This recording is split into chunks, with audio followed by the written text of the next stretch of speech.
I am black. It does say I am streaming, so I will minimize the chat now and hope we have a nice game.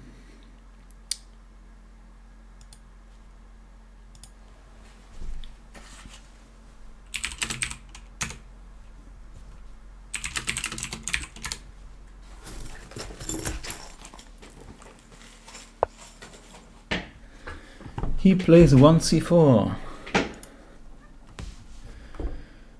A curiosity already. So far he has played both 1 e4 and 1 d4.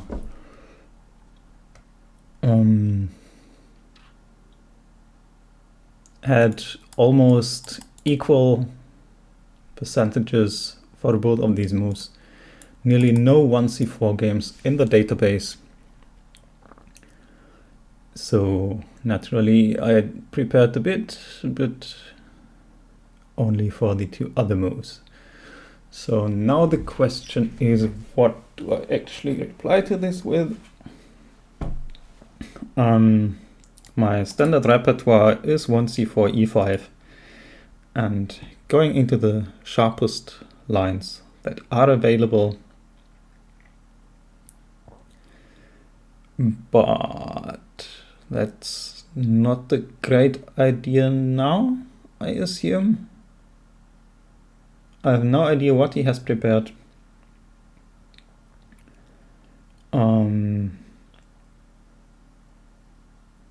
And I am entirely unprepared as well, of course. So I'm not that interested in running into his main lines, which means I should probably deviate from what I usually do. Just get us both out of book, as he can't know a whole lot about 1 c4 if he just prepared it to surprise me. So instead of my usual repertoire of 1 e5, I shall go for knight f6. And either go just for classic QGG type setup, or perhaps go for the Tarrasch, which I quite like as well. And figure out the rest from there. Although it's been a while that I looked at any Tarrasch lines, so not quite clear yet to myself what I plan to do, what I should be planning to do.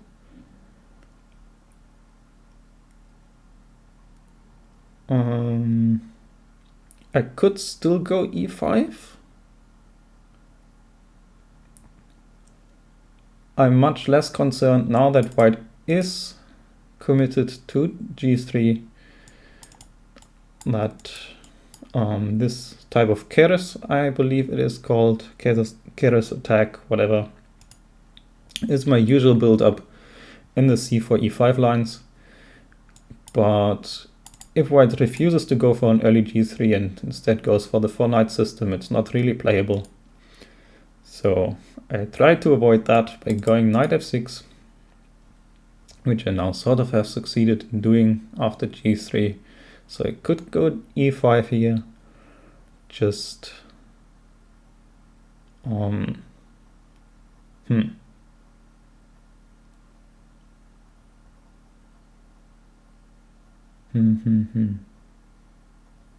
whatever. I could go e5, but I will decide not to, just avoiding whatever he has thought of altogether and playing simple chess. As the higher rated player, I am outrating him. Oops. 1 second. Here we go, now you actually have the move list. As the higher rated player, I am outrating him, was the sentence that I just started, which is a bit silly. What I wanted to say is, as the higher rated player, comma, I'm outrating him in blitz, in bullet, in classical, in rapid, and over the board. Normal chess should hopefully be enough, where I just do some sort of natural developing moves. either this Gustafsson, QGD, whatever business, or the Tarash.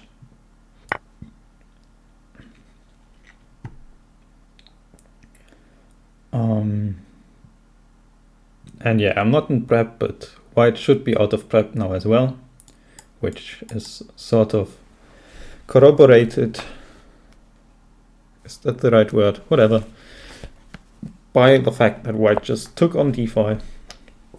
Isn't something you usually do. You wanna delay taking on d5 for as long as you can, so my bishop stays locked in. Now I don't even have to play c5, as my bishop can get out anyway. This bishop can get out here, so just c6 will be perfectly fine. Now we get a standard Carlsbad structure where I shouldn't have too many issues. Bishop e7, bishop g5, bishop d6 are both perfectly fine moves here. D6 is a bit more offensive and perhaps allows me to push the h-pawn down the board directly. But I just said I just want to play simple chess, so I shall continue to do so. Go c6 next. Bishop g5 is completely whatever now. I suppose it was whatever anyway, but it's even more whatever now. c6 just stabilizing. Bishop f5 is coming next, then the knight to d7. I will castle. Maybe h6 if I feel the part. And then we do the standard Carlsbad stuff. White is trying a minority attack on the queen side, while I'm trying to move my pieces towards the opponent's king and checkmate somewhere, which supposedly should be quite decent for me, as this bishop is rather misplaced, just staring at my pawn chain. And white doesn't have any great other ideas. Normally this f3 e4 stuff is important, an important plan as well in the Carlsbad, but here with the knight on f3, the bishop on g2, it's probably not such a great idea. So yeah, I believe this was slightly inaccurate, freeing my position, leaving me with essentially no bad pieces after the bishop gets out. And usually in this QGD structures, the bishop on c8 is a bit of a question mark, and it doesn't have anywhere great to go. And all of my pawns are always on line squares in these types of positions. But as e6 is already gone,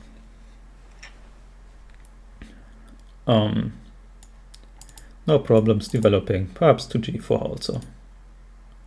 The g4 might look less natural, as it just invites the pawn to go to h3, but the idea there would be I go to f5 afterwards, and then I get queen d7 with tempo, and both of my pieces would be targeting this pawn on h3, forcing king h2, and potentially causing some future issues for the white king.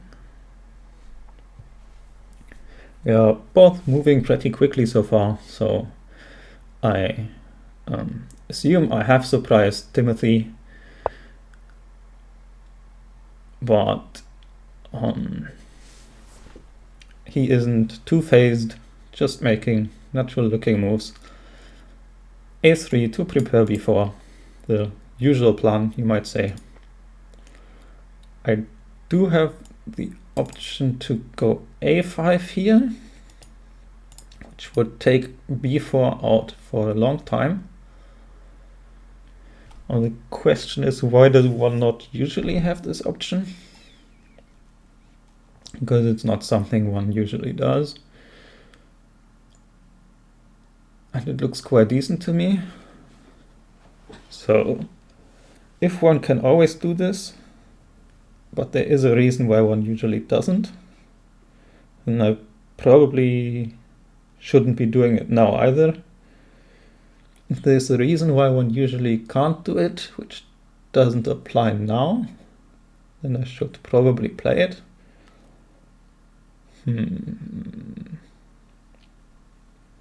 I'll be frank, I do not know enough about this type of position. Why would a5 be bad?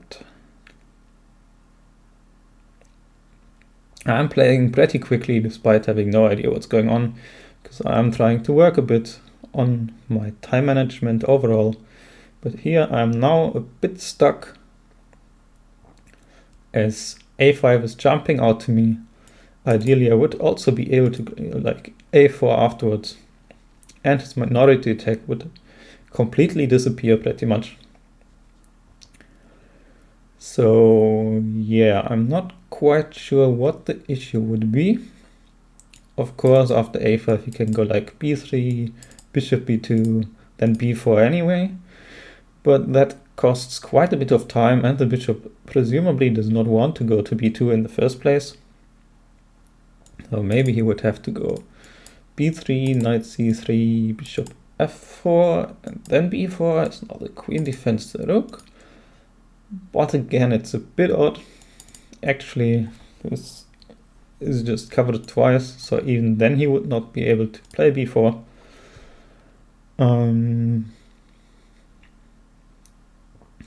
I see no reason why this would be bad. That isn't really the simple chess that I advertised at the start of the game anymore. But in the end, I am a maximizer, so a5 shall be played.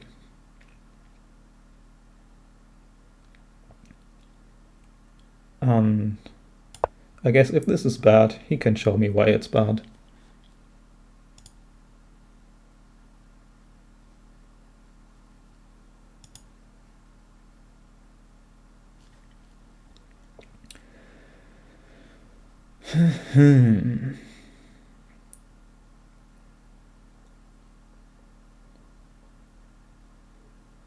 I see no reason for it. These squares become a bit weaker, the dark squares on my queen side. There's nothing really which can target them anytime soon. So I assume my move was decent enough. And I shall go for this bishop g4, bishop f5, queen somewhere, knight bd7. Next, with like long-term knight e4, rook e8, knight perhaps to f6, perhaps not, etc. to follow. He goes for knight c3, natural enough. And okay, he can go like, whoops, here, but he could do that anyway, so I see no issues. Bring my bishop out as advertised. This now comes with tempo, which maybe I should have considered before, but I don't really see much of an issue with it happening, so I guess I don't care too much.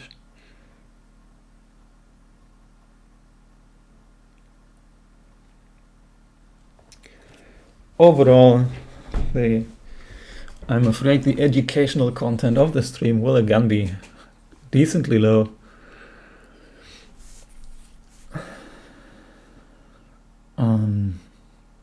As I have no idea what's going on.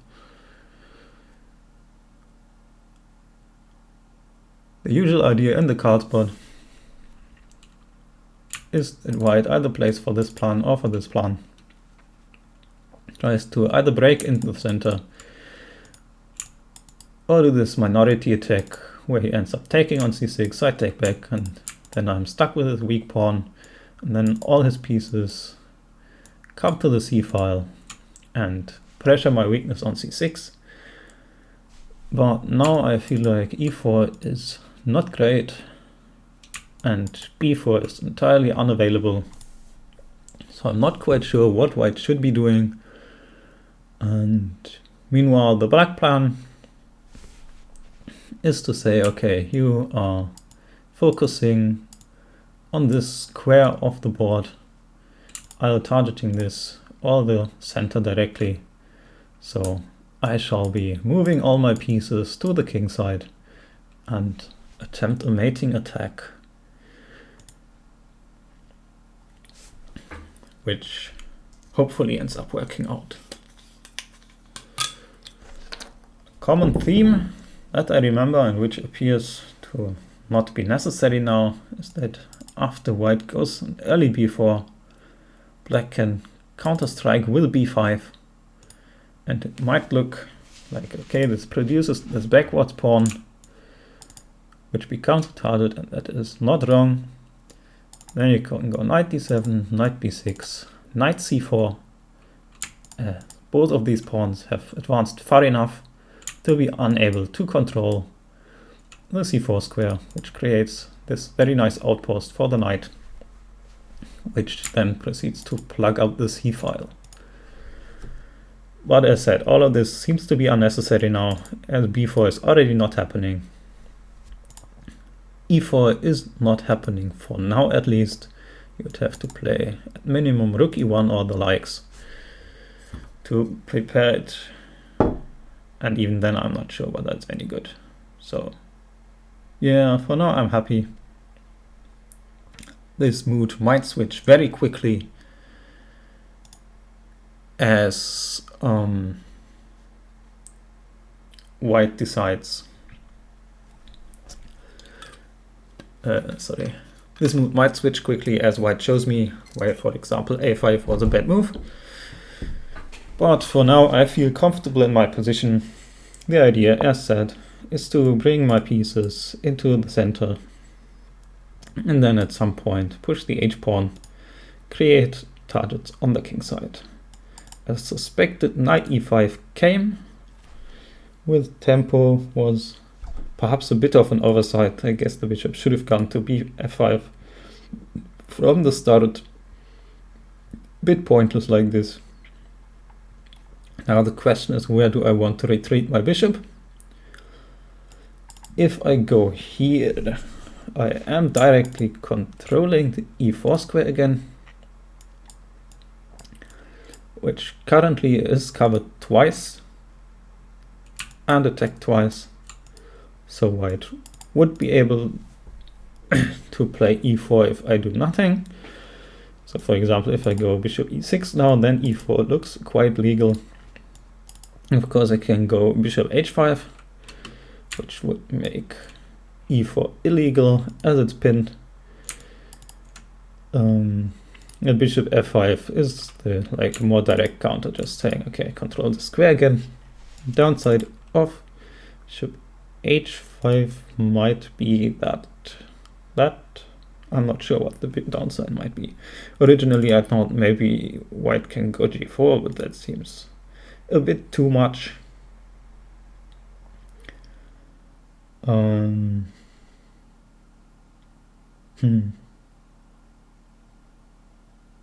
So I suppose you can't go g4 if alone, because it's just hanging. You'd have to prepare it with h3, but even then it feels too loosening. As said, my plan is to attack on the king side, so if white feels the need to go h3, g4 early on, he shall be allowed to.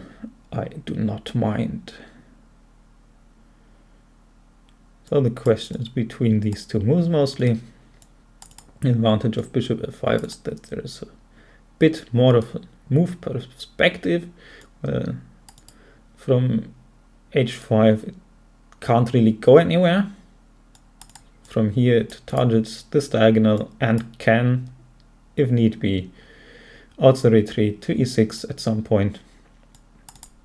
From here it's pretty much stuck on this diagonal, which might be silly after white goes some queen c2, unpinning the pawn, threatening e4 again. Downside of bishop f5 is that it allows white to go f3. So bishop f5, f3, well, e4 coming next might be a bit of a threat. So This is sort of fine, but maybe not optimal. This might allow f3. So now I have to calculate whether bishop f5, f3 is an actual problem. If it is, then I go bishop h5. If it isn't, then I go bishop f5, as that's the more flexible square. So let's see, bishop f5, pawn to f3.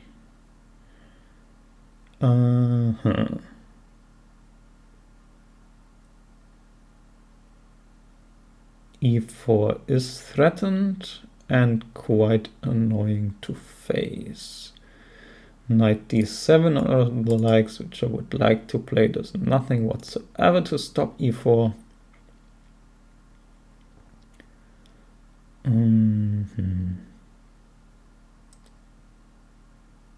After e4 I can't take here either, because he takes back with his pawn and is attacking two pieces, which means I drop a piece.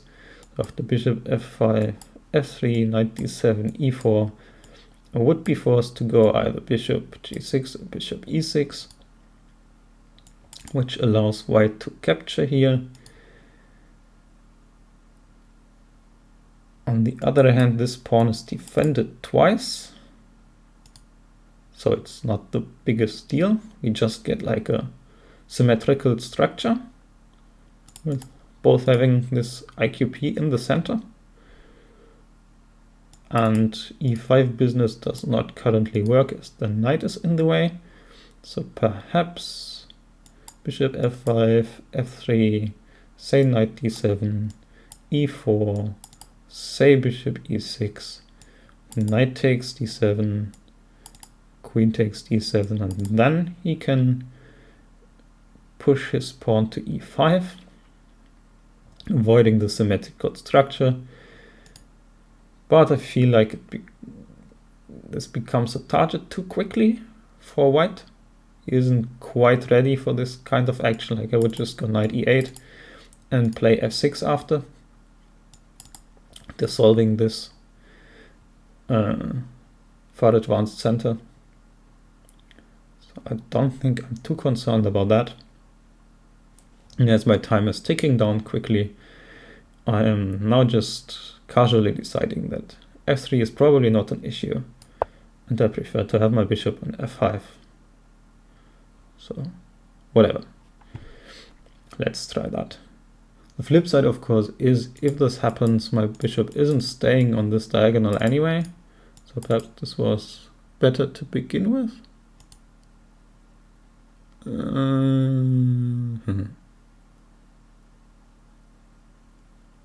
Like in the variation I just said, my bishop actually does end up on e6. Well, yeah, I didn't really want to have it. I guess I still threaten some sort of bishop h3. Whatever.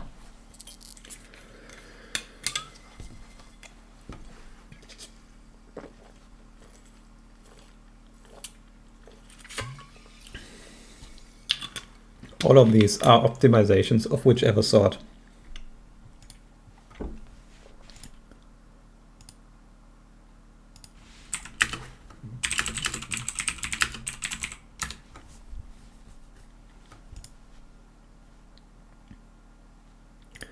I don't know if I have any spectators in the game, by the way, as there is currently a bug.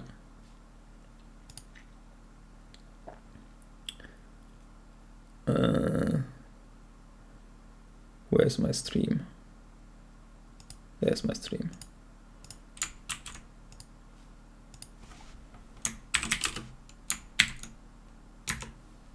Whispering it into the chat. Where was I? There's currently a bug which means you cannot see how many spectators you have in your game.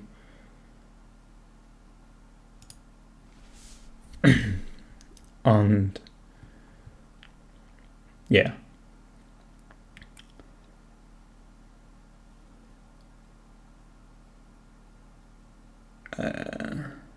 What was I saying? Give getting a bit lost. He plays e3. Okay, that's a curiosity. So assume his point is that he plans to go f4 next. Instead of going for this f3, e4, just go f4, stabilize this knight in the center. But that feels rather off. It creates a lot of holes on the light squares. This bishop is now stuck behind his own pawn chain forever. Well, mine aren't. This guy is my good bishop and this guy is a happy camper. So this doesn't really feel right. Putting more pawns on the dark squares. So the bishop has left its base. It also leaves the question what white actually plans to do long term. As okay, he might get in f4, fair enough, but what are you doing afterwards? Are you switching to the kick side and saying, haha, I'm gonna push g4 as well? In some sort of reversed stonewall setup?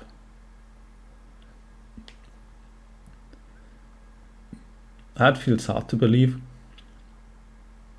If you don't do that, you don't really have a pawn break left, as b4 isn't happening anytime soon.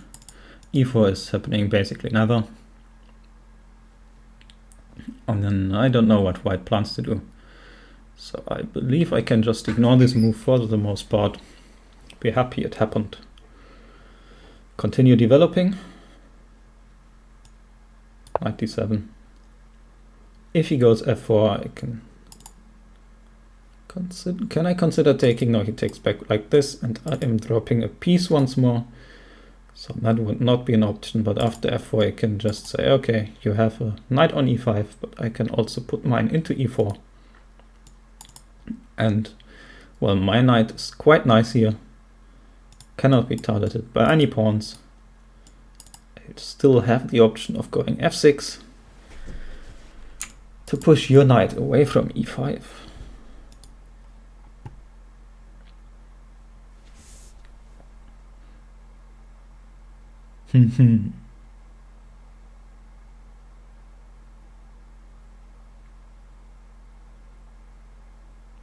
So yeah, I don't currently see what white is planning to do. Of course, you can always reroute your knight to d3 and say, I'm playing for the c5 square or whatnot.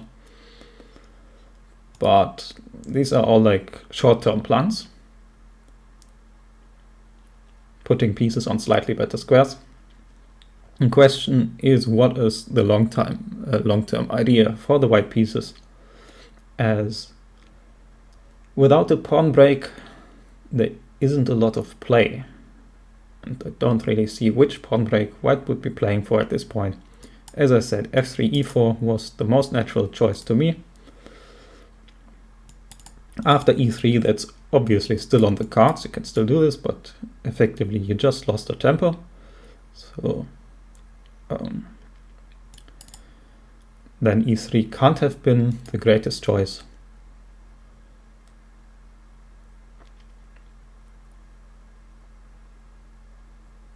And if you don't go for f3, e4, and basically the only other plan left is to say, okay, I go f4, g4, and mate you on the king side. Well, this is the king side where I have like all of my pieces. So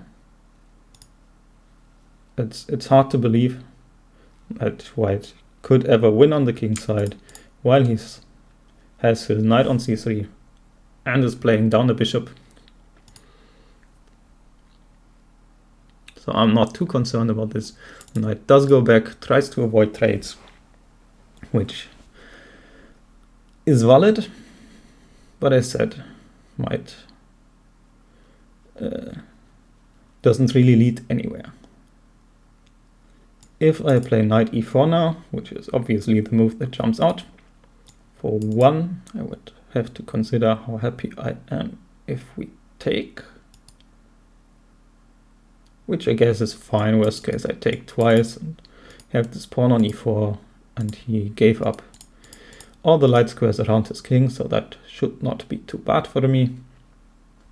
A bigger issue would be knight e4 and white goes f3, as I might just be forced to move back, and then e4 works again, which again is assumedly not the biggest issue, not something I'm too super concerned about, but why invite this if I don't have to?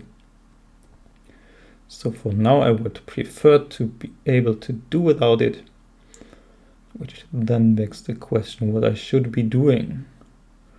I could say like knight b6, knight c4, knight d6 myself, playing for the square. After knight b6 he might do some b3 stuff, which he presumably wants to do anyway. Get his bishop at least to some amount of square. And then the knight has no square left. And I don't really want to push a4 at that point. So, what then?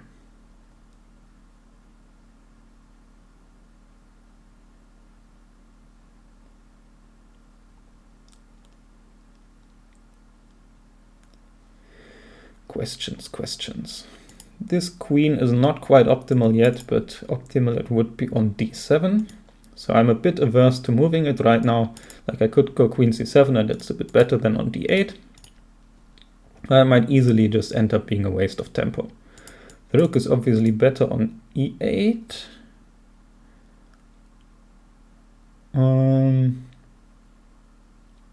And this guy doesn't go to e8 presumably, so I could go rook e8 here and just see what happens. I'm very tempted to push h5, h4, as he has moved like another defender away from his king side. But I believe rook e8 is always going to be a good move. It is always improving my position, allowing, in the event of some kingside attacks, some rook e6, rook g6. Is never really a waste of tempo, since I'm not pushing the f-pawn anytime soon. And I'm not playing rook a e8 either, so this is a useful preparatory move to then later go h5, h4 in a slightly better position, while I more non-committal this way. Could have gone h5 directly. I don't think that's a bad move. But if white stops the rolling attack at some point,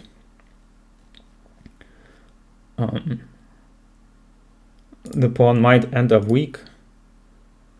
It's a bit committal to push the h-pawn this early in the game. And most of all, it declares my intention quite early. Well, after rook e8, white still has to come up with a move now, which might not be quite so easy, because something like b3, if I then play h5, and clearly rook e8 was more useful for my kingside attack than b3 was for white's defenses. So essentially I would just have won a full tempo for my attack, which is quite useful. And b3 does happen. Again, I could keep optimizing, perhaps. Could I? How would I keep optimizing? One opportunity would be knight f8. Say I go knight g6 to bring the pieces even closer, and also allow knight queen d7, which looks quite nice. The sort of issue is that knight c5 is coming in and annoying me, or the knight just goes back to e5, which would also mildly annoy me. So for now I feel like I want to keep the knight on d7, just to shut white out of the game a bit.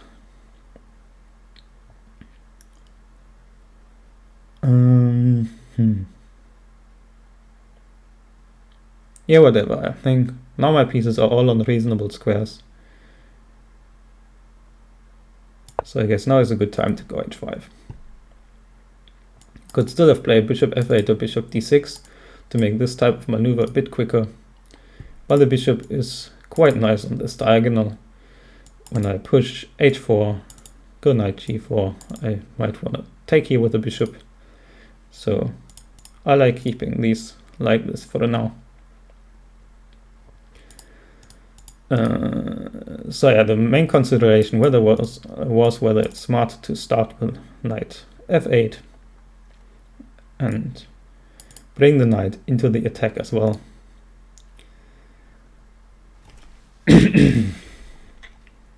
I don't feel it's too necessary.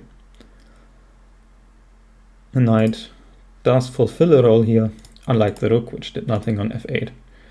So it's not quite clear whether this is actually improving the knight. And getting it to g6, where it's definitely better, does take 2 moves. So again, not clear whether I want to do that.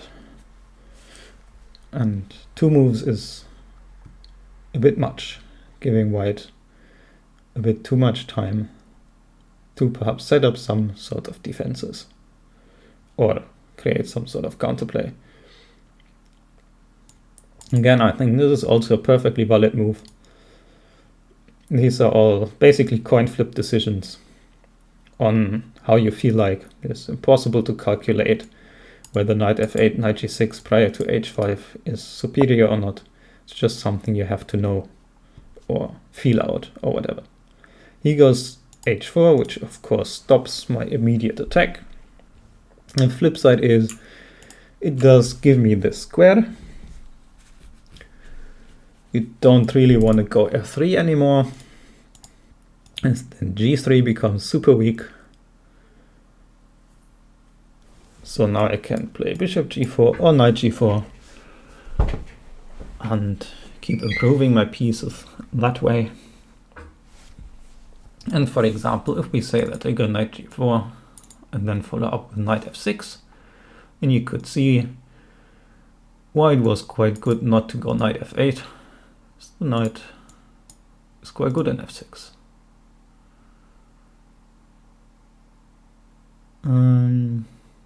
Even more ideal, of course, would be if I stopped the idea of f3 altogether, which I might be able to do.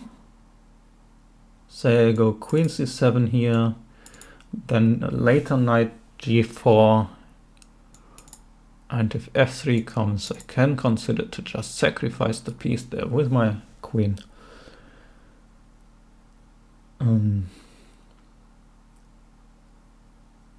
So yeah, I guess I'm going queen c7.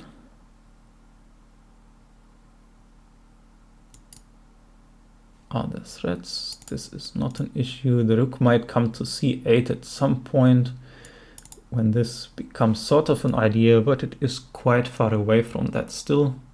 So I'm not too concerned for now. I shall just improve my queen.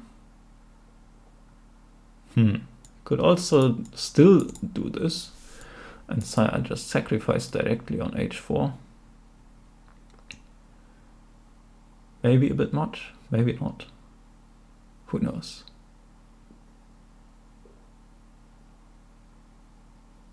I go queen c7 for now, assuming that in most circumstances that is an improving move.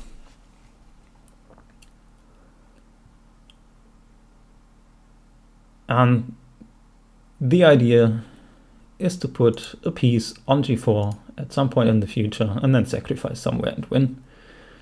It's not clear to me yet which piece actually belongs to g4, which is why I keep that in reserve.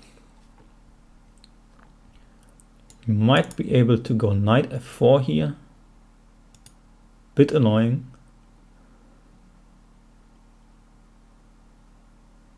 Okay, I sort of have to make moves. I have used up half my time at move 14, which is terrible time management. despite me wanting to speed up, but I sort of get lost in talking. So again, I'm bad on the clock. You just have to speed up a bit. Queen c7 looks natural enough. Maybe bishop d6 next to target this pawn. Maybe either piece to g4. Maybe a piece to e4 and knight f6 and then the other to g4. There are still a number of opportunities and ideas left. And bishop b2 as expected. I assume rook c8 is coming next. The question is whether I can create any direct threats. A very direct threat is just knight g4 when I'm threatening to take on h4 and he can't take back because it's checkmate. So after knight g4 he would be forced to go f3, which weakens his king side tremendously, and these are all not playing, so I assume that's a good idea to do.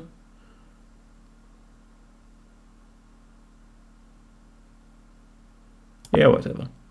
Okay, you can also play knight f4.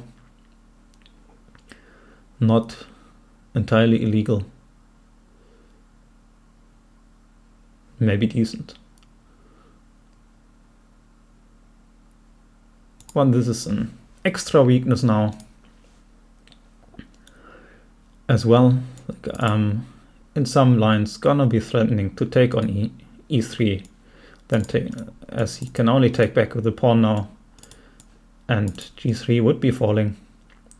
Or even I move this bishop and then I just take with the rook and get my rook into the position where it completely dominates. So white is very much on the back foot here. The first issue, I believe, was taking this pawn on d5, freeing up my bishop for little gain. a3 maybe a bit too slow, allowing me this early a5, shutting out the minority attack. And now this e3 sort of takes out ideas of white play, as f3 e4 is basically already the only pawn break left in the position for him. And this would at minimum lose a tempo or make this entirely unavailable. So after he went e3, I felt like the only plan left is f4 g4, and I don't think that's a good plan. I just believe it was like the only plan. And well, I just am doing some natural developing moves. And now after knight g4, every move of mine was pretty natural. I could have played those a lot faster. I have no idea how I am down so massively on the clock. Well, okay, it's me. I'm always down on the clock. Where was I? Yeah, it was all natural moves. No big considerations made. And white already has huge problems to solve because bishop takes h4 is a direct threat. You might be forced to go for knight f4, and it might be a good move, but being forced to do something defensive as white on move 15, while half your pieces aren't playing and you don't have a concrete plan, counter idea, whatever, is suboptimal. Indeed, he does go for knight f4. You might say as expected. And I am now just considering g5. If he takes, I take back with my bishop, and I'm happy about having developed yet another piece to a good square. Well, my king is rather quite safe. If he takes here, I take here, and he can't take back because he's still getting mated. If he goes f3, I assume I can just take here, and he takes, and I take here and attack his queen, followed by taking more stuff, and having a dominating position with like h4 falling next. So I assume after g5 it is forced for him to take on g5. I take it's sort of forced to take on h5 to avoid bishop takes f4. And then the knight is a bit stuck there. But my pieces are also quite loose. Although perhaps I can just bring in my essentially last attacker with knight f6. He takes, I take back with the bishop. And I would be saying in this case that I go like king g7, rook h8, and I'm gonna checkmate along the h-file, while white is still lacking anything constructive to do.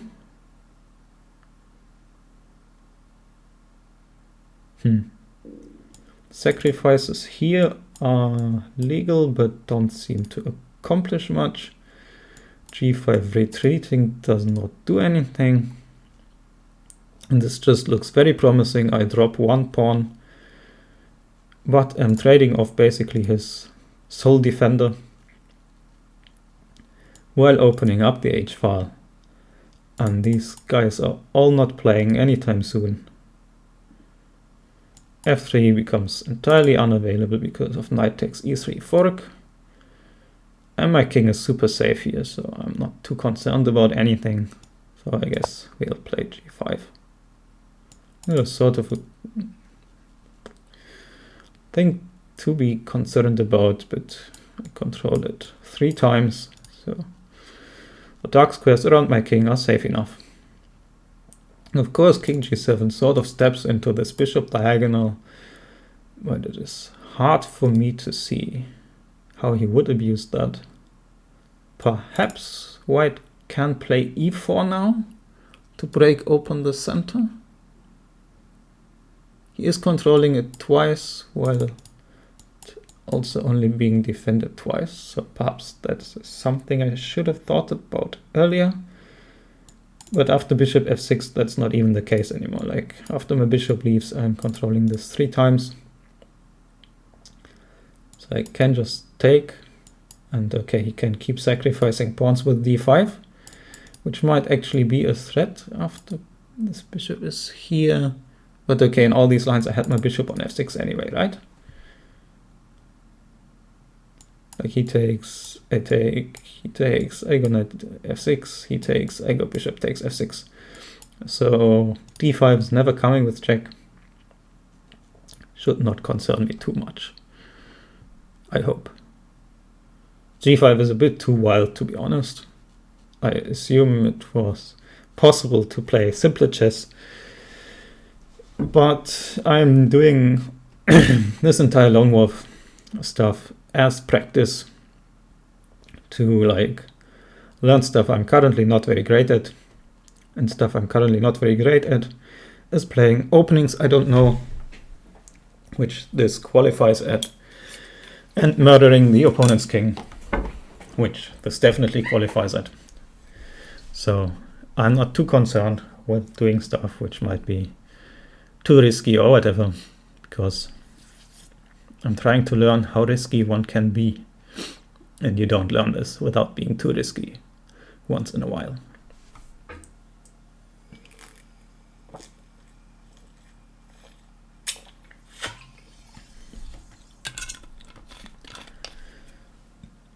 Sort of fooling around a bit, because I can't play this time control anyway. 30 plus 30 is way too short for me. The 45 plus 45 is okay, still a bit short, but okay. And as I can't like play seriously with this time anyway, I decided I would basically just fool around in Lone Wolf and try stuff out, which I wouldn't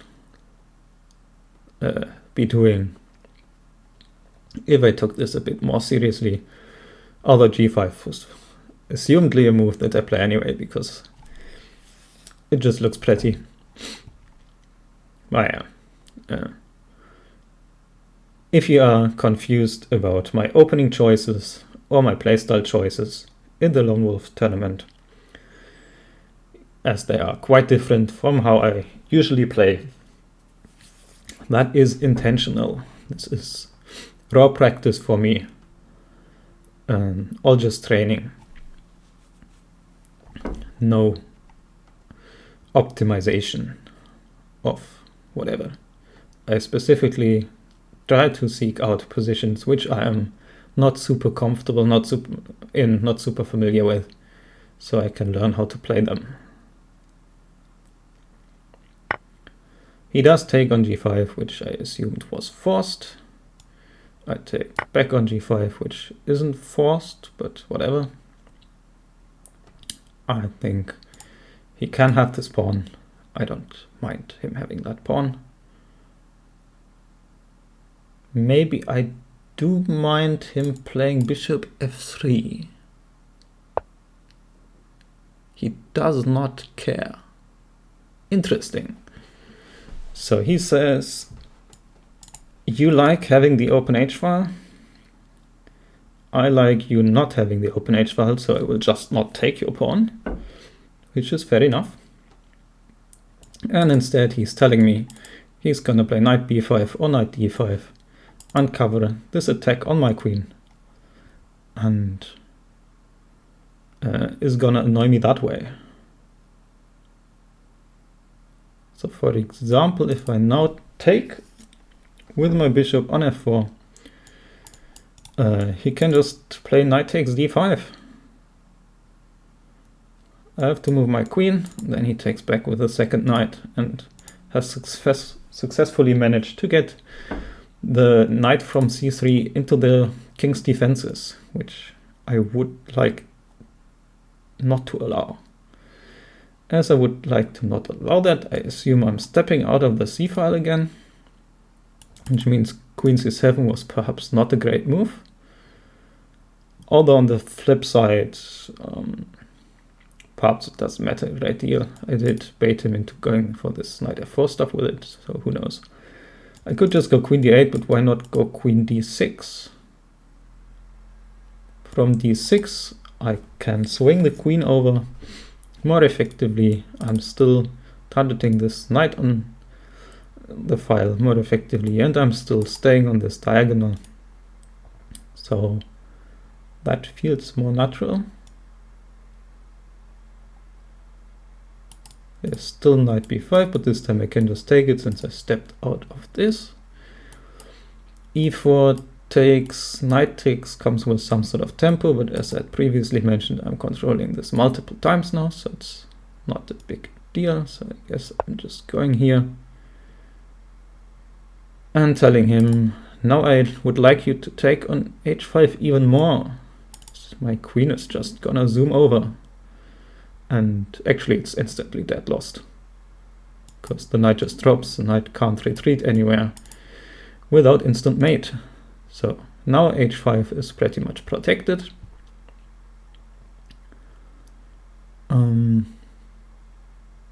Okay, there would still be f3. I take and he takes, but it's not gonna work.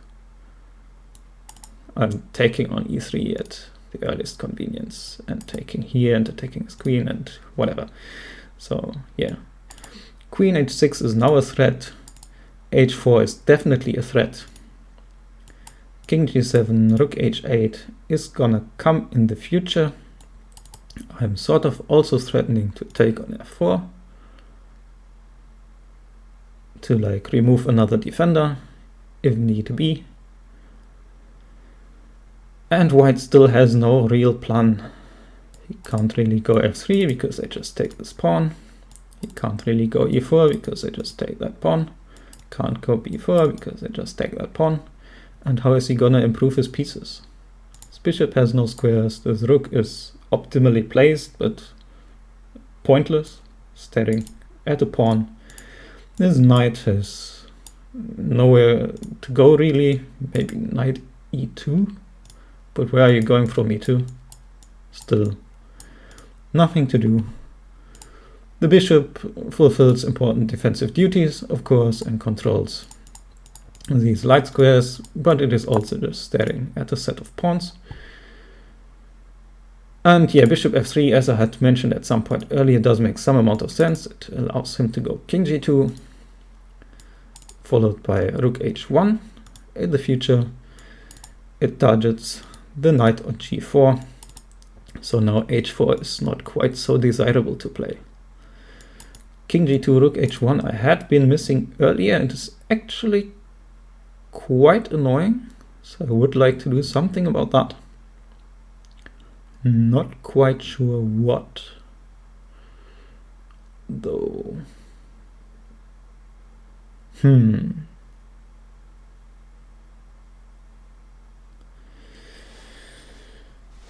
That is a good move.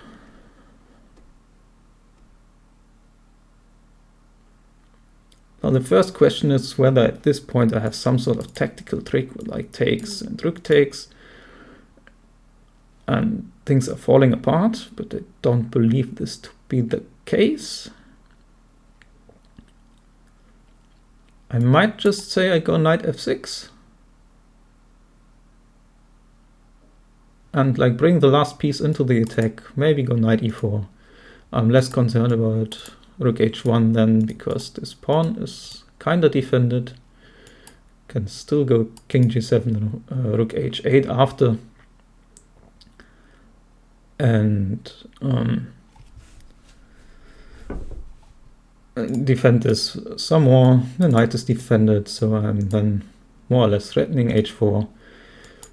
This never becomes an issue anymore because my knight on f6 is covering everything, and I like the knight on d7 to cover these two squares against the knight from d3. But that guy walked to f4 anyway. So yeah, I guess looks sensible. Just get the last attacking piece into the position.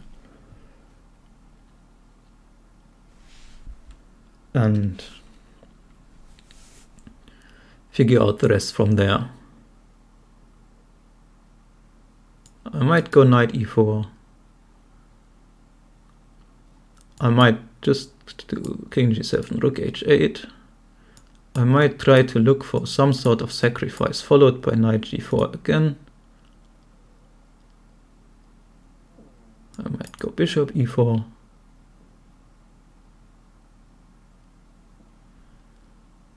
I might just push the h-pawn. I might take here and push the h-pawn. Many options.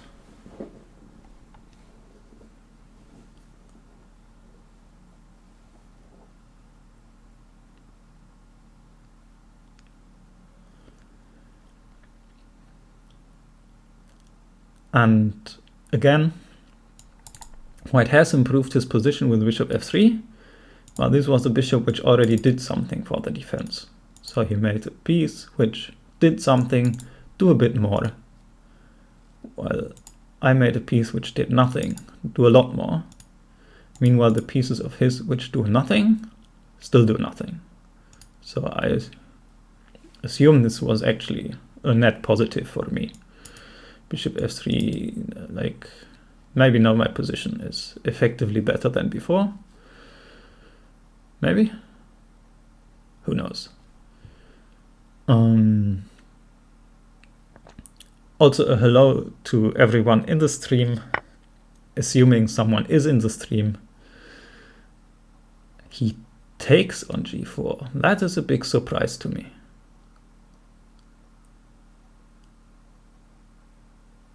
Now, if bishop takes, does he play f3 and pretend nothing is going on? If knight takes, queen here, he's still getting mated for sure. And he still can't play f3. And he doesn't have a light squared anything anymore. This feels off. I could even consider taking with the pawn. Just saying, okay, thanks for opening up the h-file for me. Well, I don't even feel like that's necessary. This is a move which, like, all three recaptures make a lot of sense. Bishop takes comes with tempo and dominates the light squares. Knight takes puts the knight on the optimal square. and pawn takes opens up the h-file while denying these light squares. So everything makes a whole lot of sense here. And I would like to calculate it, but okay, at this clock I can't really calculate anything, and essentially I'm flipping a coin on what I like best. Bishop takes f3. Can't be right. I even there have rook takes, pawn takes, rook takes g3 check.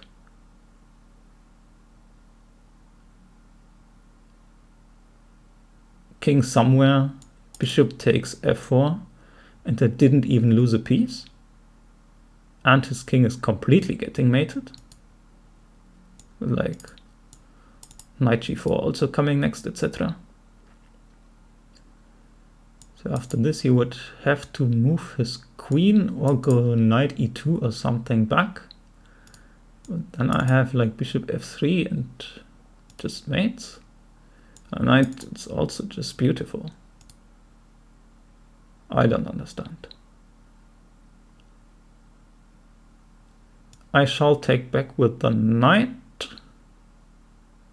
Shall I?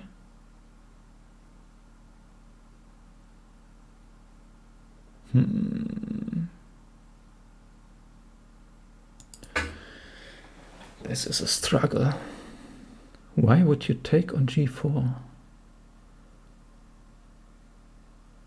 I don't understand. This makes calculation very difficult. Normally I expect an opponent's move and already have an idea of what I'm going to do, but this is coming as a curveball. I see absolutely no reason to take on g4 and give up all your light squares like this.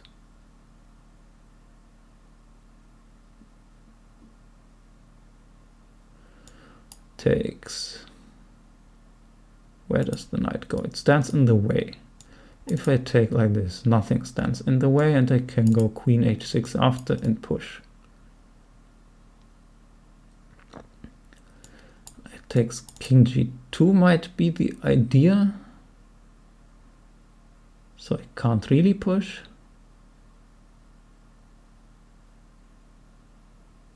But he has to be falling apart there somewhere. I'm just gonna take with the knight. Spent way too long, frankly, because there's nothing to calculate. Again, just feel. Should have played this quicker, I suppose. These bishops are good where they are. The knight on f6 stood a bit in the way of the rest of my pieces. So I assume this is the best choice. hg I didn't really like because it doesn't improve any of my pieces and blocks my own bishop. Knight takes, frees up this queen swing over line, rank, whatever.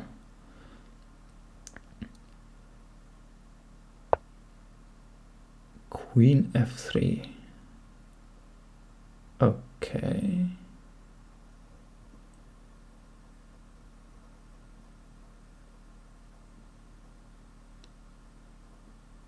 That explains in some way why he took on g4. He wanted to make room for the queen. And now he threatens to move his knight and to take my hanging bishop.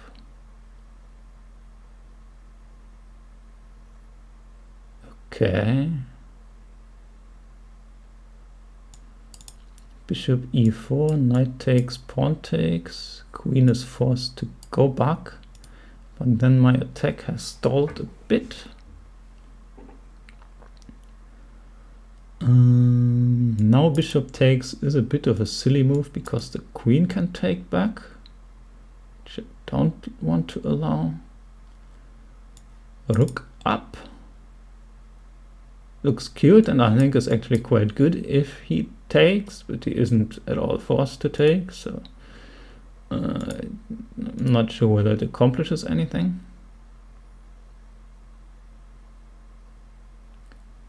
So perhaps knight takes was a mistake because the bishop is now actually bit stupidly placed. Hard to believe all of this. What if I just go bishop g6 and say show me the money, or bishop e6, and then I'm blocking the 6th rank again. So yeah, I guess knight g4 was a mistake, because it allows him to get control of the light squares for the moment.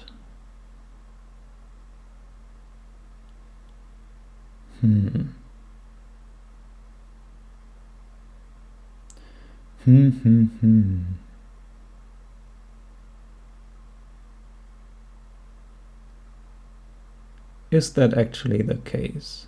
If I do a random move and he takes, and I go queen h6, and he takes my bishop, and I take his knight, I am threatening mate on h2, and he can go like rook out to defend against it. But then there's still like check and king out and some bishop sacrifice here maybe somewhere. So maybe there isn't actually a threat. What happens if I just go queen h6 and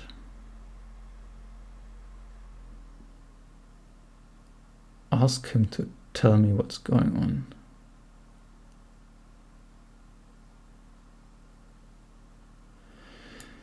Bishop e4 still remains the most natural move. Take back with the pawn, the queen has to go to g2.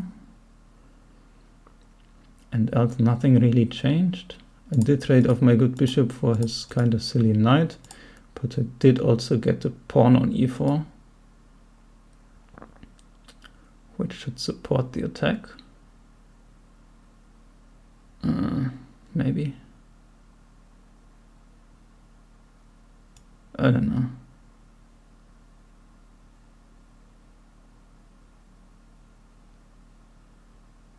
I'm less a fan of this than I would like to be. Where queen h6 also looked odd. Can I take here with the rook to keep everything alive? What's my rook doing on e4?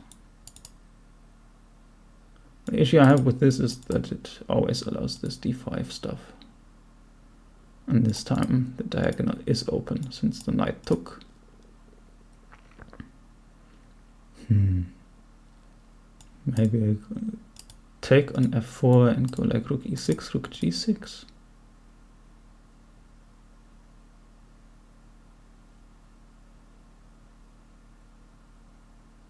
If he takes back like this, I push e3. I think I'm taking back with the pawn. As I said, I'm not a great attacker. Presumably knight takes g4 was wrong. Presumably bishop e4 is also wrong. Just giving up my light squared bishop for reasons I don't quite understand myself. Maybe it was good to simply go like bishop d7. I didn't really consider that. Just retreat the bishop, everything else stays the same. Still can't really take here. Perhaps that was an idea.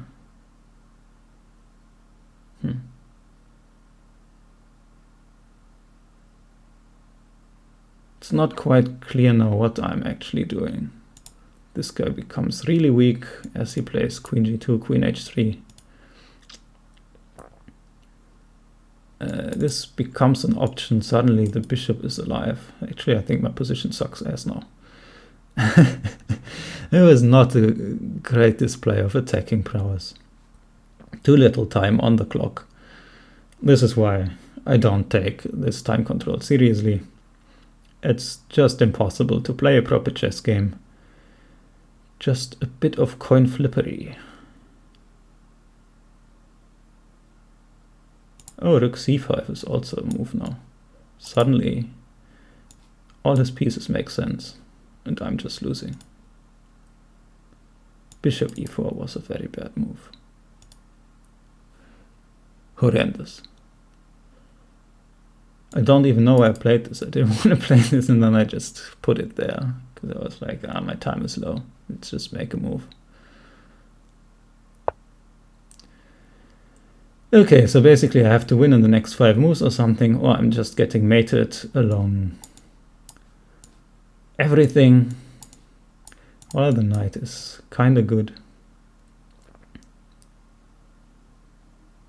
That is sad. Guess I'm taking this as well.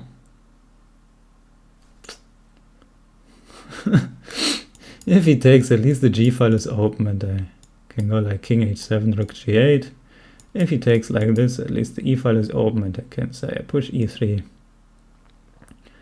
And maybe that does something. e3, f3, e2. Or e3, f3, knight f2. Or the likes. And pretend this was planned all along. Well, yeah, okay. Absolutely atrocious. What I have done to my position here was zero need for it. And I am just much worse now, I assume. This guy isn't really good. This guy is really bad. This guy is abysmal. His rook is active. Mine isn't. I can't even take a pawn here, which usually is possible. Still bad to do, but at least possible. Yeah, so I guess I have to push this e-pawn down the board and say I have an e-pawn. But it's not something I enjoy doing. No, I can't. I was hoping there would be some c5, takes, and then later to check. Or like going here, and I go here, and takes, check, and I have knight f2 or something, but the rook always just takes on c5, so that is not happening.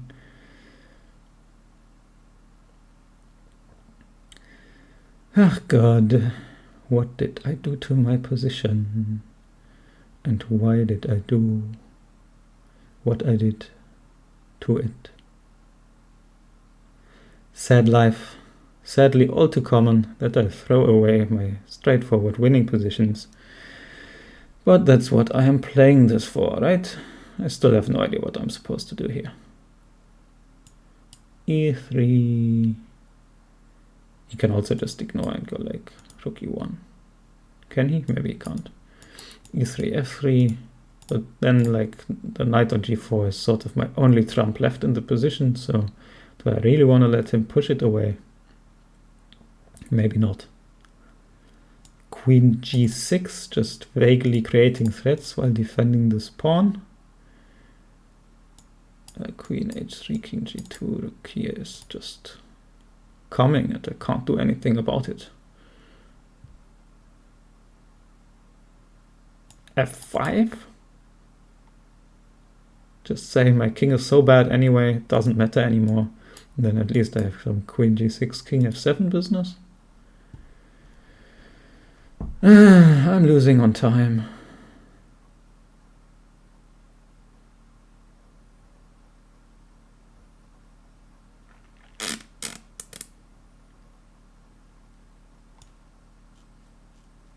Let's play f5.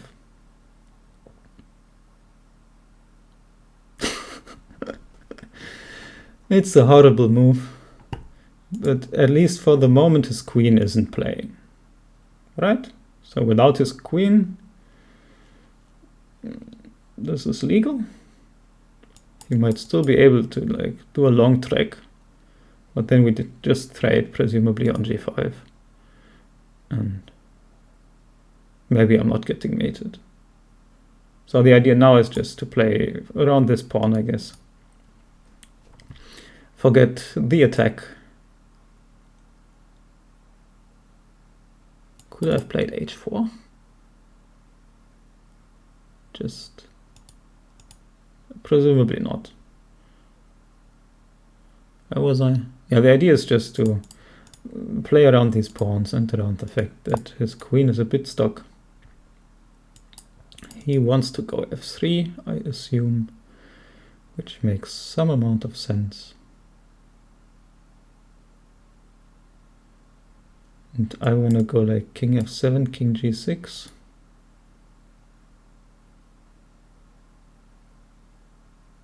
Maybe, maybe not. Unclear what I want to do.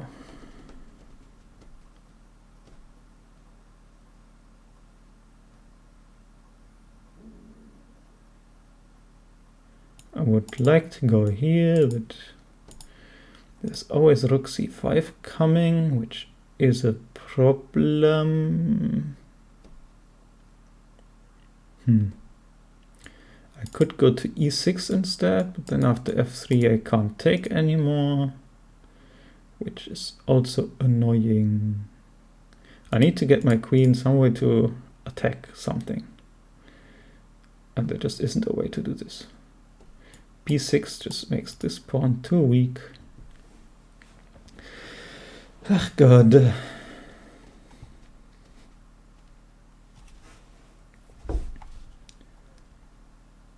Maybe move this knight back and park the knight on d5 instead?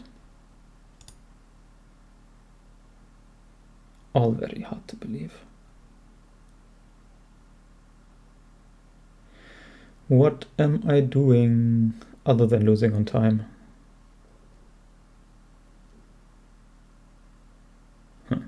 Nothing. Nothing other than losing on time. Okay, let's move my king to a better square. From g6 maybe he can pretend to do something. Probably not.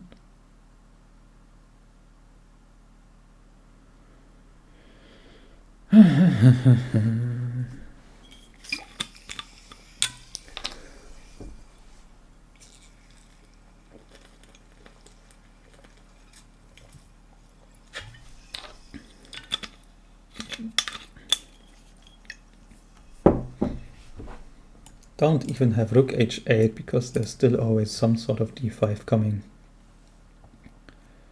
Although perhaps I can take. C takes d, bishop takes, rook takes, and h4 becomes part of the agenda again.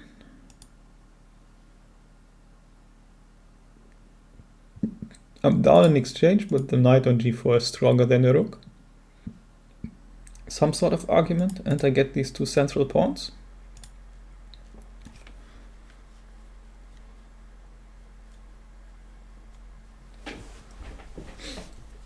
Something. Still the problem, I suppose, remains that he always has f3, and then my two central pawns become one central pawn with a lot of holds on the dark squares.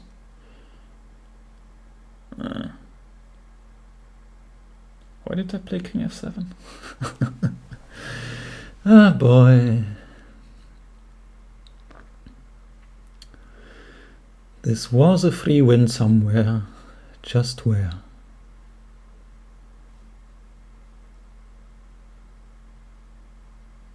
If only I knew.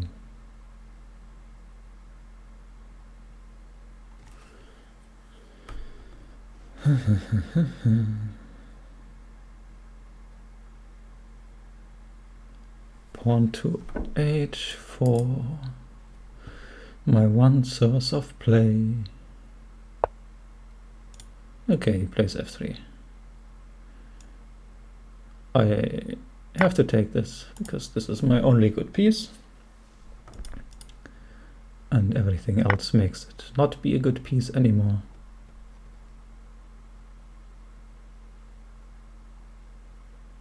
And now I have to hope that I'm not getting mated everywhere.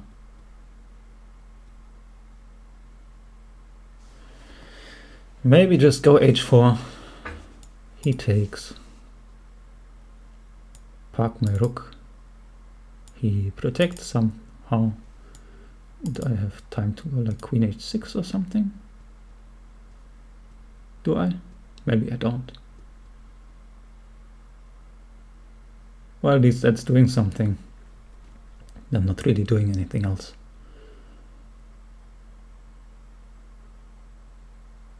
So yeah, sure, why not? Just open the position everywhere. Maybe he gets confused.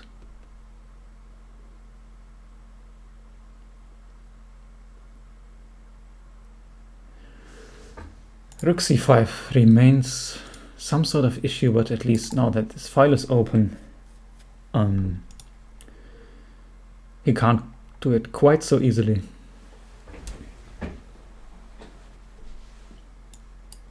After takes, I have queen h6, I would suppose, when queen h3 doesn't work because of queen takes f4.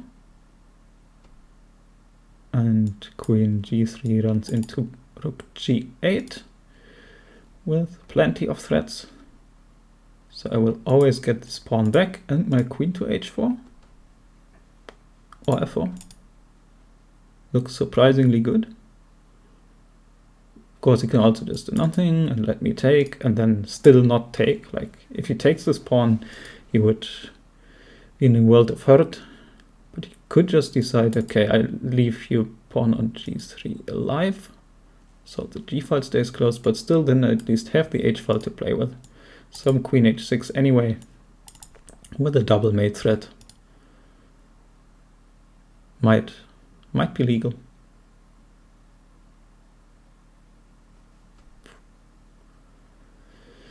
Overall, the board is on fire, which is suboptimal when you are low on the clock, but quite decent when you felt like your position was bad, because if both players are getting mated, it doesn't really matter whether the position is -5 or +5. It becomes some sort of coin flip. And flipping coins is obviously a good thing to do when the alternative is to lose 0-100. So yeah, I begin to like my position again a bit more. Maybe f3 was an error because it softened up the g-pawn too much. I didn't really have any play before I did this. Maybe I underestimated my position beforehand. Maybe he has queen d3, targeting this pawn and threatening d5 in some capacity when like the queen is invading along the dark squares. Queen d3, I guess I go queen g6 to defend, and it's okay, maybe. He still can't really take because I would move my knight somewhere like here with check and collect his queen.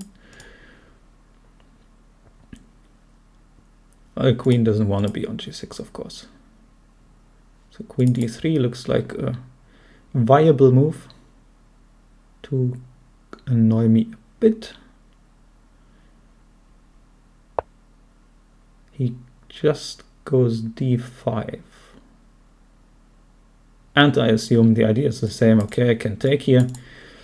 But he goes queen c3 and argues that he is faster murdering me on the dark squares than I am getting to the h-file, which looks to be true.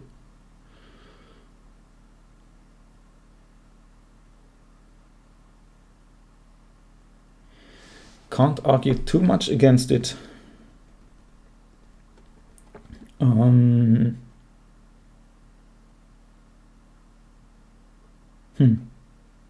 Yeah, can't argue too much against it.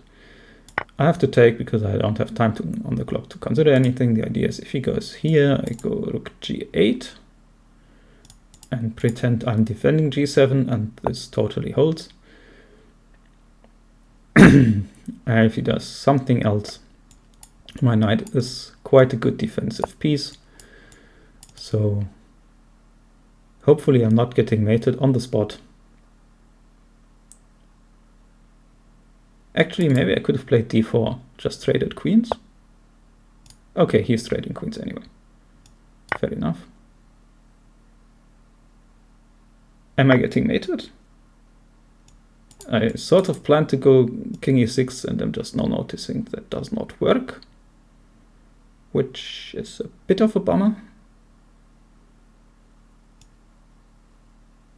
I'm not really into going down here, but I'm also not really into going up there. So that's a bit of an issue. Okay, I guess I'm walking up.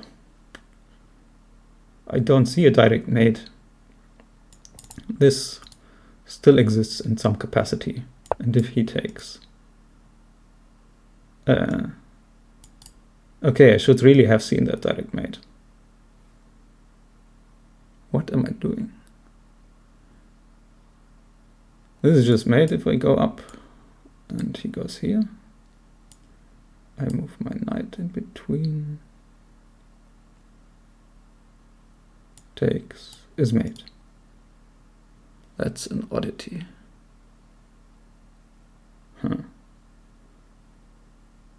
I thought about going up, and then I thought, now there's this check. And then I thought king f8. And then I thought, no, I don't like this. And then I just went king g6 and sort of forgot that it's not a move.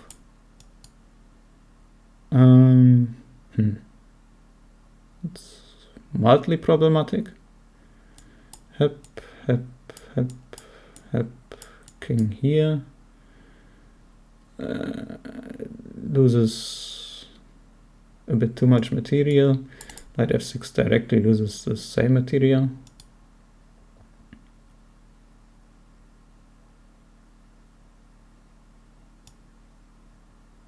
Who knows? Very odd.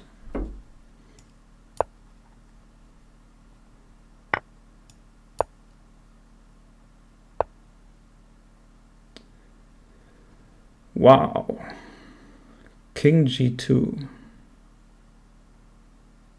He is not letting me out of here. So this is mate next move, and there is nothing I can do about it. Missed that, that's a nice move.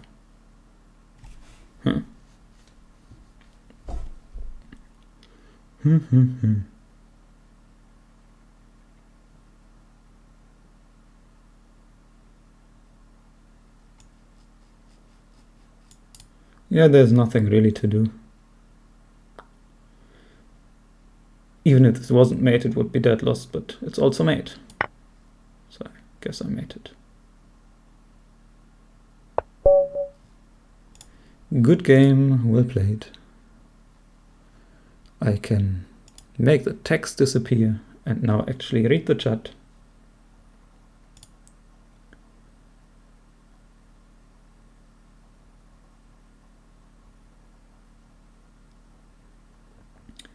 Hello LDH, hello Fire 261. bh5, bishop h5 looks better, controlling the e6 pawn well, e4 is annoying. Yeah, basically what I had said.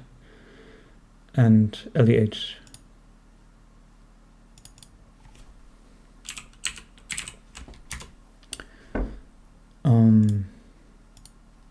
Say whatever at some point. Hello LDH.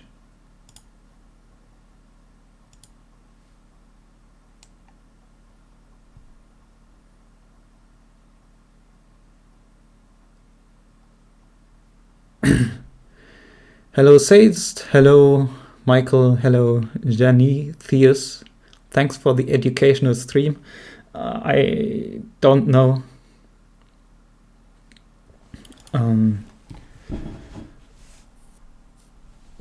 I don't know how educational it was, but I hope there was something.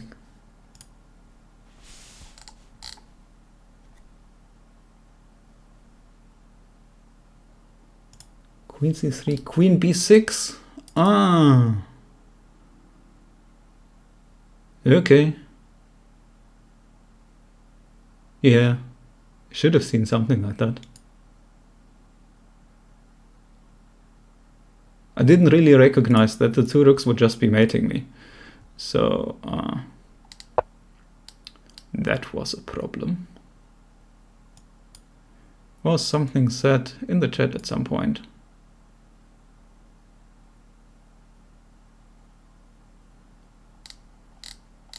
Somewhere.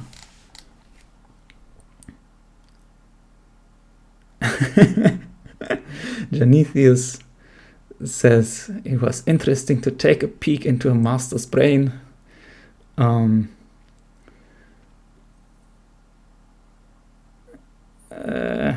Yeah, I wish I was a master, but thanks for the compliment. If I was a master, I would have won this game. Let's put it that way. Hello, Aryabra. It was my pleasure to stream. Hope you had fun. Let's refresh and type something into the chat, I guess.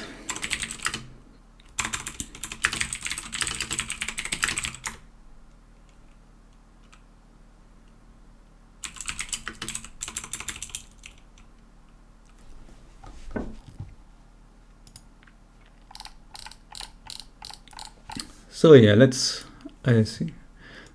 quickly go through this game. As I said during the start, the opening was all pretty chill.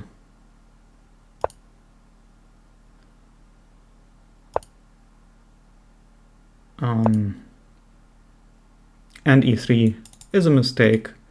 f3, e4 should have been played. After this, black is firmly in the driver's seat, as white has lost essentially the ability to go for the pawn break. Normal moves. h4 is not great because it gives up this square, but okay, it's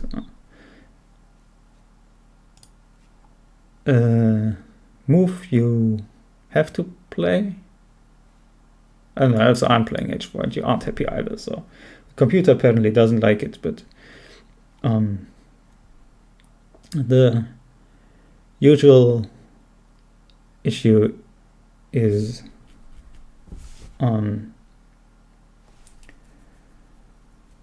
that like all options are bad, and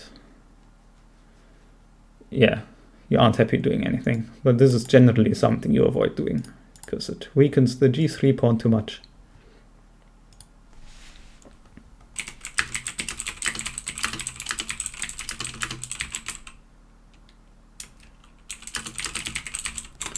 Just typing a bit in the chat.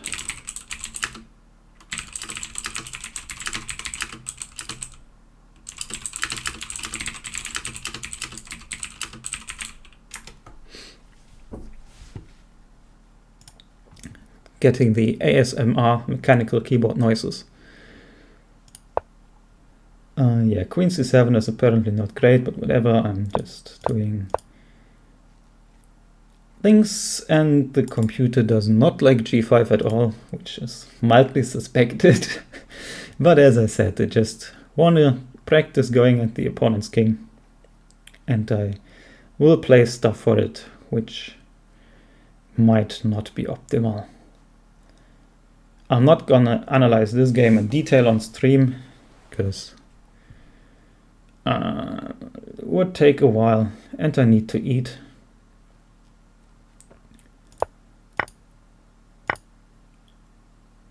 But maybe I can do another stream later today where I actually go over what I should have done instead in places. Yes, knight g4 was terrible. Computer likes hg apparently, which I didn't like.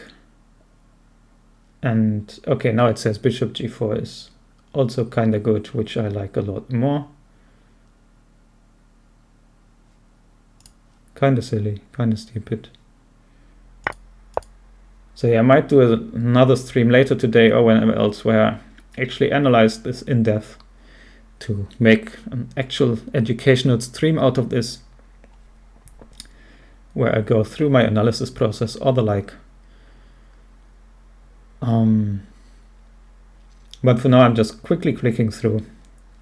Knight g4 was a huge mistake, as suspected. Bishop e4 was actually not a huge mistake, which surprised me. I'm still advantageous here, and f5 is also not massively disliked.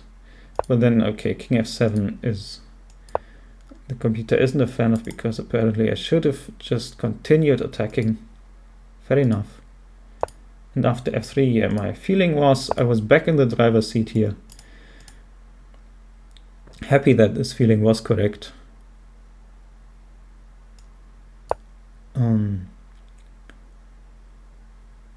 d5, yeah, okay.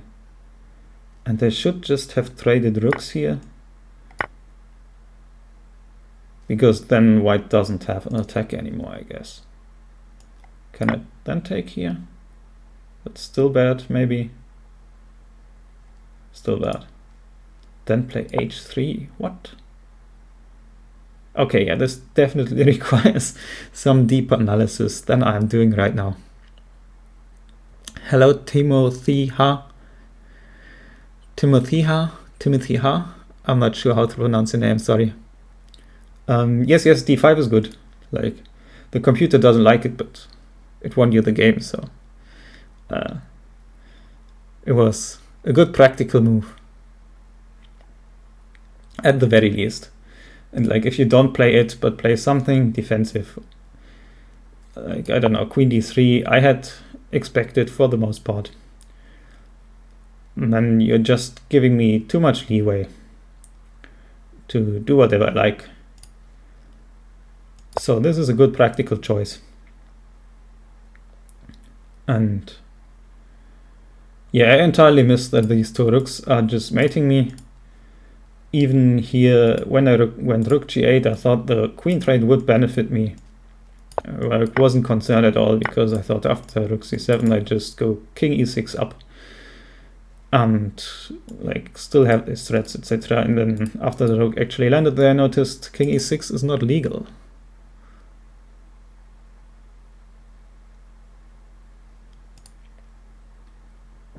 So yeah, was a good decision to go d5. I was just blind to this rook doing something, because frankly it didn't do anything all game. So yeah, both rooks suddenly joining the action is throwing my feel of the position off, as they were both pretty much dead throughout the game. And yeah, okay, king g6 was a bit extra silly. Apparently king f8 isn't any better, because you double on the 7th, which I also didn't see, and makes perfect sense. But yeah, I didn't really, I sort of forgot about rook e6. Your bishop didn't do anything the whole game too, indeed. And yeah, that's, I mentioned this during the broadcast at multiple opportunities. I can still, I can basically repeat myself to give you the basic rundown. We have like the first bad move, not suboptimal move, inaccuracy, whatever, that I figured was taking on d5. Because in this type of structure, if you say go d4, this bishop is really bad, just staring at my pawn. I can't really free it. Would either have to go b6 and then develop the bishop out this way. It's a bit risky to go b6 with your bishop staring down the long diagonal. Or I would have to provoke this, for example, by going c5. When takes, don't take there, just the principle leaves me with the isolated queen's pawn. So here my bishop is locked in, and I have a bad piece. Since you took first and then went d4, I do not have a bad piece anymore, as my bishop can now just go out along this diagonal, which, well, has no advantage to you and plenty of disadvantages. Then we played some normal moves. I'm not sure about a3, it feels a bit slower. I think it's more prudent to like develop first. But okay, it's not the biggest deal. And here e3 is the first like real issue, because in the Carlsbad your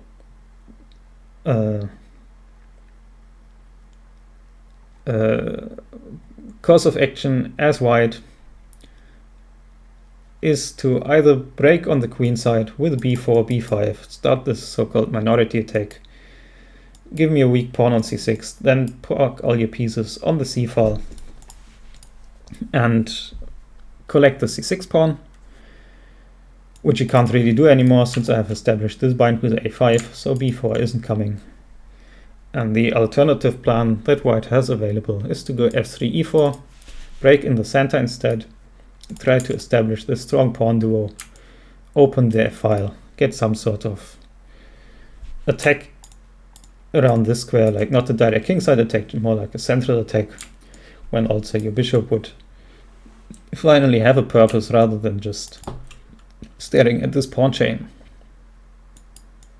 And since like f3, e4 is basically your only plan left, e3 is a pretty large mistake, taking out this plan, or well, if you ever go for it, it will cost an extra tempo, while also locking in your bishop. So from here I'm pretty firmly in the driver's seat. And yeah, you basically have nothing to do anymore. The only thing that I considered like as a future plan was to go f4, g4 to storm on the king side, but it's never really gonna work because you're playing without these pieces, which are sort of stuck on the queen side. Well, this pawn is long-term weak on e3. Like in the Stonewall structure, you want to have a pawn on c3, and in the event of taking here, you want to take back. So you want to have a pawn on f4, one on d4, one on c3, one on b2. And instead you would get this type of structure as if you had taken on d4 with your c-pawn, which is pretty terrible. So yeah, all of that wouldn't really work, but it would at least be an active plan. And lacking that, basically from here on out, white can't really do anything anymore, as f3, e4 will be too slow. And there are no other plans available. So from here you are quite passive. And I do my happy development, and black's plan in the Carlsbad is to move all his pieces in this vague direction and then push h5, h4 and checkmate the white king. So my plan works quite well here, but both your queenside counterplay and the central counterplay aren't happening. So practically, like the computer doesn't give you a huge minus, but practically I think this position should effectively be winning, as if I play this correctly, you can't do anything and are basically just waiting to get mated and praying that when the attack really starts going, you manage to find a lot of only moves to defend, which Stockfish can do, but humans generally fail at. So here I was very, very, very happy. But yeah, h4 is something you don't usually play, which has its reasons, but on the flip side might make it a practically good decision. Because if you don't play h4, I understand this position quite well. And after h4, I don't really understand it anymore. So from if you play more calm, boring moves like bishop b2, rook c1, try to get the knight to some other square, I don't know, knight e2, f4 or something, I think I'm probably just winning at some point. Well, after h4, the type of position changed a bit. And I had to like decide which piece do I put on g4. Do I go for some direct murder with a g5 or do I play slow? So at the very least it confused me a bit, which in this position is basically all you can ask for. So in that sense, maybe it was a good move.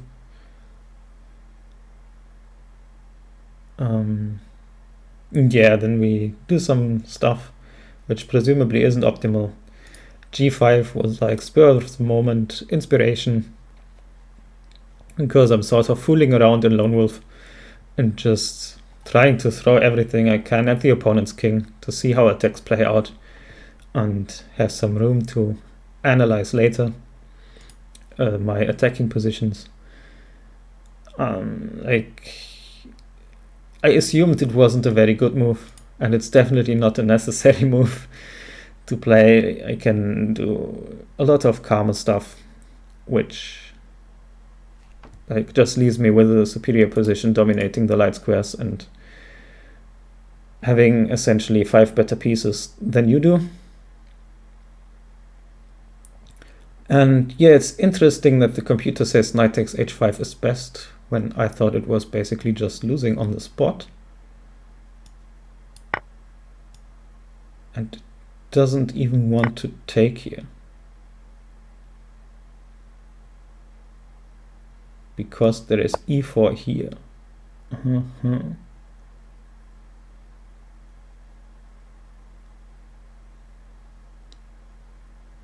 Okay, yeah, concrete counterplay in the center.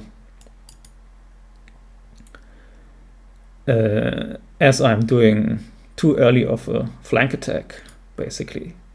The most classic of ideas.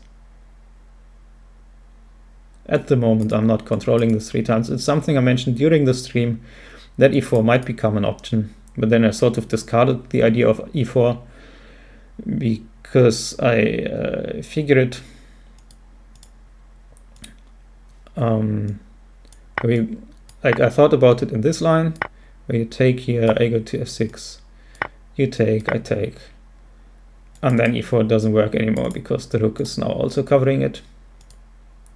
It's funny that apparently even this position is really good for white. I thought I was completely winning here as black.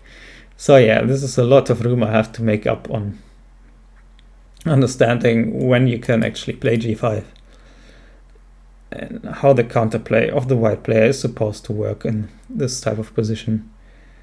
And all of that will come later. For now, I'm just quickly running through, as I am quite hungry and need to eat.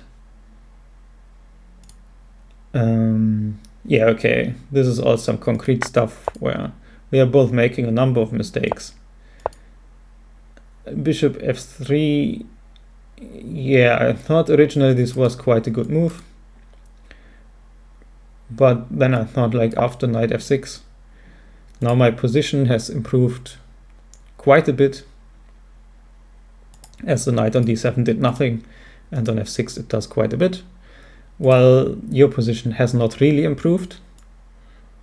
The bishop on g2 was already a bit pretty useful, and now it's still pretty useful at f3, but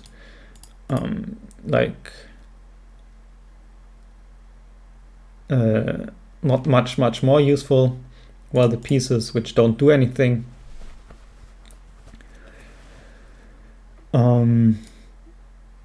didn't improve at all.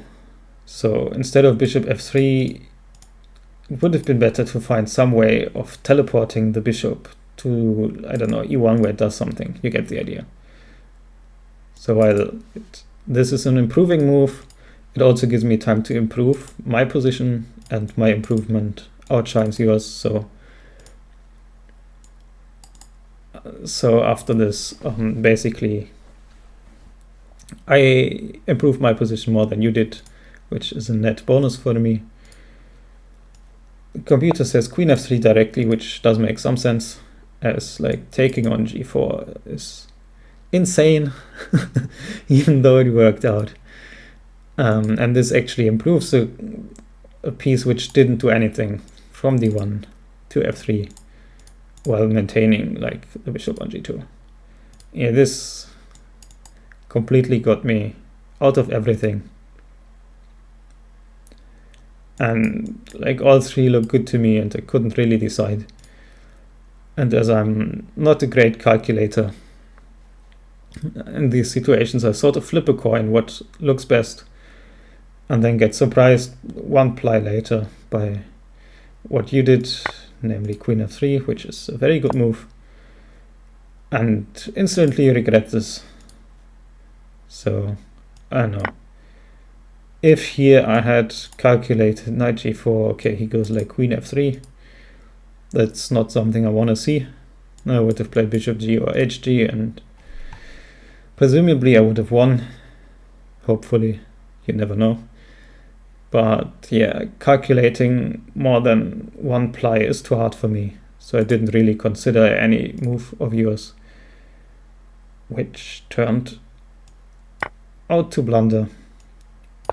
And after this I thought bishop e4 would be another blunder, which the computer doesn't mind now, but I mind it a lot. In hindsight, all of this is terrible. Takes, maybe at least I should take back with the rook, but if I take back with the rook, why did I play bishop e4? So giving up my bishop here is complete nonsense. After I went here, I thought like bishop d7 is probably more sensible, when I maintain most of my trumps, the bishop pair, the ongoing attack, etc., while your pieces stay dead. And this DE allowed rook c5 in some lines, allows this d5, bishop g7 in some lines, and yeah, it was basically a complete catastrophe.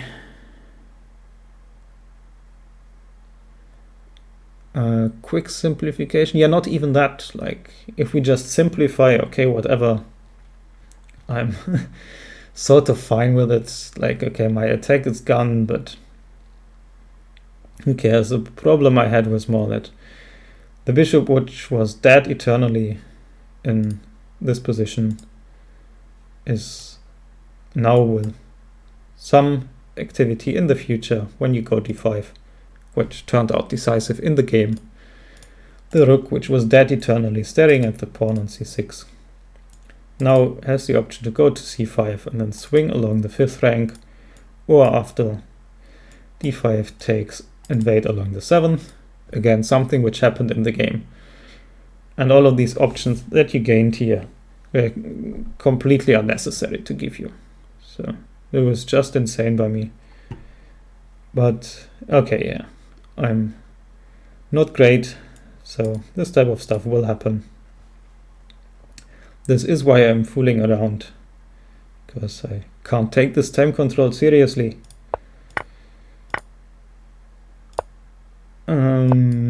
Yeah, and from here it was very well played by you.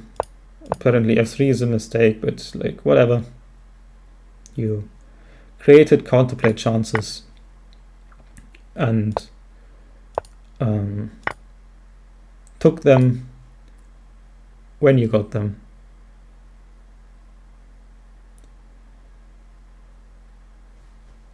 Created, at the very least, even though the computer still doesn't like your position, at the very least a lot of practical chances around all of these threats everywhere. And apparently I win here if I go like queen, whoops, not here. If I go queen b6 check, king h1 takes, knight f2 check something.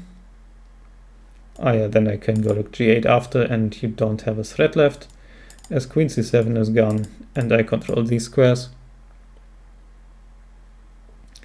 which makes a lot of sense. But yeah, I didn't spot, so well deserved. You say those are lucky moments, but I don't think they are lucky at all. They are very much determined by the game. For one, even though you were under pressure the entire game, you made your moves at a reasonable pace, while I had a lot of natural moves to make, and I didn't make my moves at a reasonable pace at all, but went way down on the clock for no reason. Then I gave you all of these opportunities, by, for example, doing this completely insane bishop e4, d takes e4, which I should never have allowed, but does create these long-term issues of you actually being able to activate your queenside pieces. And then you took the chances when they arose, created the counterplay at the right moments, and won well-deservedly. This is not like luck, this is just the logical consequence of the game, of you using your time well. Well, I didn't. You finding counterplay, me allowing this counterplay. You defending correctly for the most part, while I defended incorrectly instantly. So I just fell apart, which is all quite logical. There is no luck involved. It was my fault and your nice defenses, which enabled this. I am not kind, or I am kind, but not in this instance. I am just factual.